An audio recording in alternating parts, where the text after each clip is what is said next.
आज माननीय finance minister महोदया ने एक बैठक ली जिसमें महाराष्ट्र की ओर से कुछ चीजें मैंने रखी। विशेष रूप से मैंने भारत सरकार का इसलिए अभिनंदन भी किया है कि उन्होंने 1 लाख करोड़ की कैपिटल ग्रांट की स्कीम निकाली है, जिसमें 50 इयर्स का इंटरेस्ट फ्री लोन वो दे रहे हैं और महाराष्ट्र को इसमें सबसे बड़ा फायदा हुआ है। करीब 6,800 करोड़ महाराष्ट्र को मिले और हमने 3,000 करोड़ रुपए और 2,900 करोड़ का एक और प्रस्ताव दिया है। मेरी अपेक्षा है कि वो भी आपको प्राप्त होगा। इसके हद तक जीएसटी कंपेंसेशन का भी करीब पैसा महाराष्ट्र को मिला है। कल ही 2,000 करोड़ रुपया मिला है। अभी जो सीएजी ऑडिट है वो ऑडिट होने के बाद और 13,000 करोड़ रुपया हमको मिलेगा, तो उसमें भी भारत सरकार ने काफी हमको मदद की है। मैंने इसके साथ साथ कुछ और मांगे की है। विशेष रूप से जो पूरक पोषण आहार है इसमें 2017 के रेट से वो बढ़ाया जाए, ऐसी एक मैंने मांग की है। एनडीआरएफ में अभी चूंकि क्लाइमेट चेंज के कारण कुछ चीजें बदली है, जैसे 65 मिलीमीटर बारिश की जगह 7-8 दिन बारिश आती है और किसानों की फसल बर्बाद होती है, तो इसलिए उसको भी उसमें शामिल किया जाए, ऐसी भी चीजें मैंने रखी है।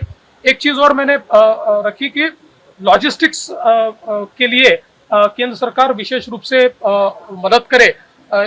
इस संदर्भ में भी एक बात मैंने रखी हुई है। इसके साथ साथ उद्योग बड़े पैमाने पर आ रहा है, तो उद्योगों को भी जो छोटे उद्योग है हमारे एसएमईज जो है, उनका जो प्रोविडेंट फंड ग्रांट्स अगर उनको हम दे तो ज्यादा बड़े पैमाने पर रोजगार तैयार होगा। इस प्रकार की काही मांगे मैंने रखी आहे। 2 मागण्या महत्वाच्या मी या निमित्ताने ठेवलेल्या आहेत। एक की आता येणाऱ्या बजेटमध्ये, कारण कोविडमध्ये आपल्या सप्लाय चेन्स डिस्टर्ब झाल्या, त्यामुळे सप्लाय चेन पूर्ववत करण्याच्या दृष्टीनं लॉजिस्टिक्स करता मोठ्या प्रमाणात ग्रांट्स दिल्या पाहिजेत।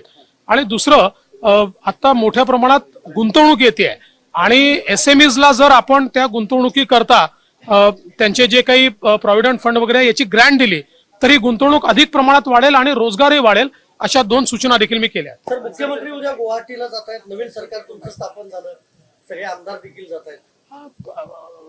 आई कामाख्याचा आशीर्वाद घ्यायला जात आहेत, त्यामुळे निश्चितच मला असं वाटतं की आशीर्वाद मिळालाच आहे, पुढेही मिळेल। आज माननीय वित्तमंत्र्यांनी जी बैठक बोलवली होती, महाराष्ट्राच्या वतीनं काही मुद्दे मी त्या ठिकाणी मांडले आहेत। विशेषतः मी भारत सरकारचा आभार व्यक्त केला आहे की भारत सरकारने एक नवीन योजना चालू केली 1 लाख कोटी रुपयाची, की ज्याच्यामध्ये 50 वर्ष इंटरेस्ट फ्री लोन ते स्टेटला देत आहेत। महाराष्ट्राला यावेळेस सगळ्यात जास्त पैसा त्यातनं जवळजवळ 6,800 कोटी मिळाला आहे आणि मी त्यासोबत त्यांना विनंती केली की अजून 3,000 कोटी आम्ही मागितलेले आहेत, ते तुम्ही द्यावेत आणि मला अपेक्षा आहे की ते देखील केंद्र सरकारच्या वतीनं मिळतील।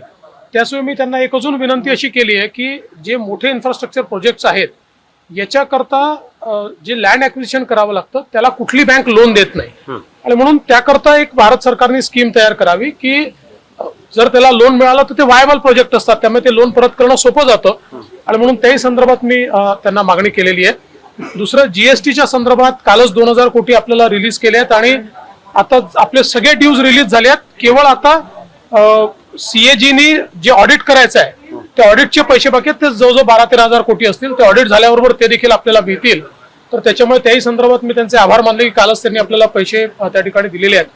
दुसरं, पूरक पोषण आहाराच्या संदर्भात मी अशी विनंती केली आहे की आता जे रेट्स आहेत त्याचे ते 2017चे आहेत, त्यामुळे ते रेट्स वाढवले पाहिजेत, ही विनंती केली आहे। दुसरं, डिझास्टरच्या संदर्भात एनडीआरएफ चे जे निकष आहेत ते बदलले पाहिजेत आणि विशेषतः सततचा पाऊस हा देखील एनडीआरएफच्या निकषात बसला पाहिजे, याची देखील मागणी केली आहे। रोड ग्रँट्सच्या संदर्भात महाराष्ट्राला सगळ्यात जास्त पैसे मिळाले आहेत, पण त्याच्यामध्ये अजून वाढ व्हावी, कारण आम्ही अतिशय वेगाने विकास करतोय आणि वेळेत पैसा खर्च करतोय, तर त्याही संदर्भात काही मागण्या केलेल्या आहेत। या व्यतिरिक्त इतरही काही मागण्या ज्या महाराष्ट्राच्या हिताच्या होत्या त्या सगळ्या मागण्या मी त्यांच्याकडे केल्या। सर, गेल्या 2 वर्षांमध्ये जे आधीचे अर्थमंत्री होते ते आलेले नव्हते, मात्र आज तुम्ही हजर होतात, महाराष्ट्राला नक्की फायदा होईल याचा? फार फायदा होईल असं मला वाटतं आणि निश्चितपणे आम्ही ज्या मागण्या केल्या त्या अतिशय त्यांनी पहिल्यांदाच वित्तमंत्र्यांनी आपल्या भाषणामध्ये सांगितलं की आपण ज्या काही मागण्या करतात त्या आम्ही गांभीर्याने घेतो आणि आम्ही त्याच्यावर निश्चित कारवाई करू। संदर्भामध्ये जे अॅनिमल वेलफेअर बोर्ड आहे त्यांनी पॉझिटिव्ह नोट दिली की आमचा आता पाठिंबा आहे, विरोध नाही। असं आहे की आता कोर्टात केस चालली आहे, कॉन्स्टिट्यूशन बेंच पुढे चालली आहे, पण आम्ही राज्याच्या वतीनं बैल हा पळणारा प्राणी आहे त्याचा संपूर्ण अभ्यास तिथे सादर केला आहे. त्यामुळेच मला असं वाटतं की केस पॉझिटिव्ह होईल, पण आज त्याच्यावर बोलणं याकरता योग्य नाही आहे की अजून कॉन्स्टिट्यूशन बेंच पुढे आहे. आज माननीय फाइनेंस मिनिस्टर महोदया ने एक बैठक ली जिसमें महाराष्ट्र की ओर से कुछ चीजें मैंने रखी. विशेष रूप से मैंने भारत सरकार का इसलिए अभिनंदन भी किया है कि उन्होंने 1 लाख करोड़ की कैपिटल ग्रांट की स्कीम निकाली है, जिसमें 50 इयर्स का इंटरेस्ट फ्री लोन वो दे रहे हैं और महाराष्ट्र को इसमें सबसे बड़ा फायदा हुआ है. करीब 6,800 करोड़ महाराष्ट्र को मिले और हमने 3,000 करोड़ रुपए और 2,900 करोड़ का एक और प्रस्ताव दिया है. मेरी अपेक्षा है कि वो भी आपको प्राप्त होगा. इसके हद जीएसटी कंपेंसेशन का भी करीब करीब पैसा महाराष्ट्र को मिला है. कल ही 2,000 करोड़ रुपया मिला है. अभी जो सीएजी ऑडिट है वो ऑडिट होने के बाद और 13,000 करोड़ रुपया हमको मिलेगा, तो उसमें भी भारत सरकार ने काफी हमको मदद की है. मैंने इसके साथ साथ कुछ और मांगे की है. विशेष रूप से जो पूरक पोषण आहार है इसमें 2017 के रेट से वो बढ़ाया जाए, ऐसी एक मैंने मांग की है. एनडीआरएफ में अभी चूंकि क्लाइमेट चेंज के कारण कुछ चीजें बदली है, जैसे 65 मिलीमीटर बारिश की जगह 7-8 दिन बारिश आती है और किसानों की फसल बर्बाद होती है, तो इसलिए उसको भी उसमें शामिल किया जाए, ऐसी भी चीजें मैंने रखी है. एक चीज और मैंने रखी कि लॉजिस्टिक्स के लिए केंद्र सरकार विशेष रूप से मदद करे. इस संदर्भ में भी एक बात मैंने रखी हुई है. इसके साथ साथ उद्योग बड़े पैमाने पर आ रहा है, तो उद्योगों को भी जो छोटे उद्योग है हमारे एसएमईज जो है उनका जो प्रोविडेंट फंड ग्रांट्स अगर उनको हम दे तो ज्यादा बड़े पैमाने पर रोजगार तैयार होगा. इस प्रकार की काही मागे मैंने रखी आहे. 2 मागण्या महत्वाच्या मी या निमित्ताने ठेवलेल्या आहेत. एक की आता येणाऱ्या बजेटमध्ये, कारण कोविडमध्ये आपल्या सप्लाय चेन्स डिस्टर्ब झाल्या, त्यामुळे सप्लाय चेन पूर्ववत करण्याच्या दृष्टीनं लॉजिस्टिक्स करता मोठ्या प्रमाणात ग्रांट्स दिल्या पाहिजेत. आणि दुसरं आता मोठ्या प्रमाणात गुंतवणूक येते आणि एसएमईजला जर आपण त्या गुंतवणुकी करता त्यांचे जे काही प्रॉव्हिडंट फंड वगैरे याची ग्रँट दिली तरी गुंतवणूक अधिक प्रमाणात वाढेल आणि रोजगारही वाढेल, अशा 2 सूचना देखील मी केल्या. सर, मुख्यमंत्री उद्या गुवाहाटीला जात आहेत, नवीन सरकार तुमचं स्थापन झालं, सगळे आमदार देखील जात आहेत. आई कामाख्याचा आशीर्वाद घ्यायला जात आहेत, त्यामुळे निश्चितच मला असं वाटतं की आशीर्वाद मिळाला. आता येणाऱ्या बजेटमध्ये, कारण कोविडमध्ये आपल्या सप्लाय चेन्स डिस्टर्ब झाल्या, त्यामुळे सप्लाय चेन पूर्ववत करण्याच्या दृष्टीनं लॉजिस्टिक्स करता मोठ्या प्रमाणात ग्रँट्स दिल्या पाहिजेत.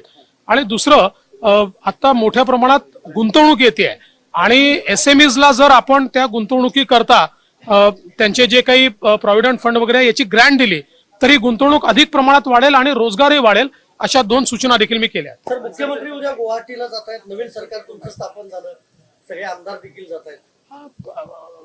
आई कामाख्याचा आशीर्वाद घ्यायला जात आहेत, त्यामुळे निश्चितच मला असं वाटतं